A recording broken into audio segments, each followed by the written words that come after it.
فیلم های کاملا برهنه دلانگیز نشر شد و شکایت شوهر سابق دلانگیز در صفحات مجازی دلانگیز کیست و در کجا زندگی می کند؟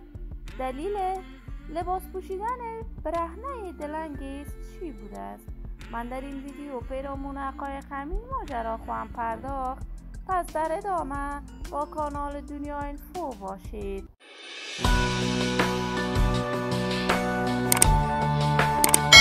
سلام و سلامتی ایام و کامتان باد. شما را خوش آمدید میگم به یکی دیگر از ویدیوهای جذاب کانال دنیا اینفو.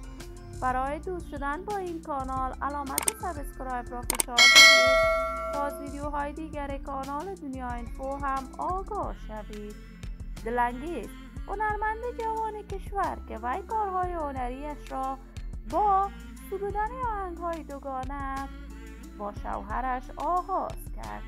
دلانگیز آهنگ‌های دوگانه با شوهرش به زبان ازبکی و ترکمنی می‌سرود.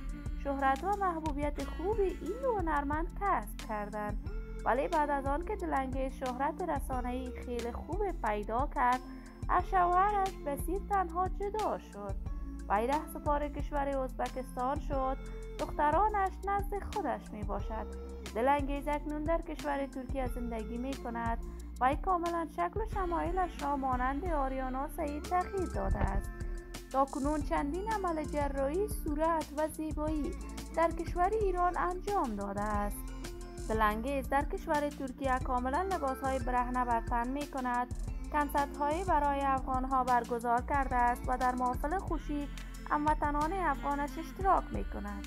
این روزها شوهر سابقش بسیر تنها در صفحات مجازی لایف می‌آید و گله و شکایت از دلانگیز دارد که وی دخترانش را نزد خود قید کرده است و در این مدت 2 سال حتی تماس تلفنی با دخترانش نداشته است.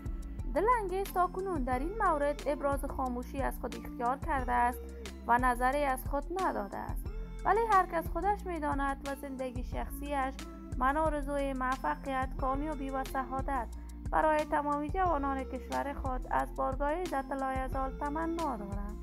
عزیزان و همراهان خوبم، شما هم نظریات نیکتان را در بخش کامنت با من شریک بسازید. اگر تا هنوز عضو کانال دنیا اینفو نشدید، پس برای عضویت با این کانال علامت سابسکرایب را فشار بدید. صحت و سلامتی برای شما نازنینان تمنا دارم.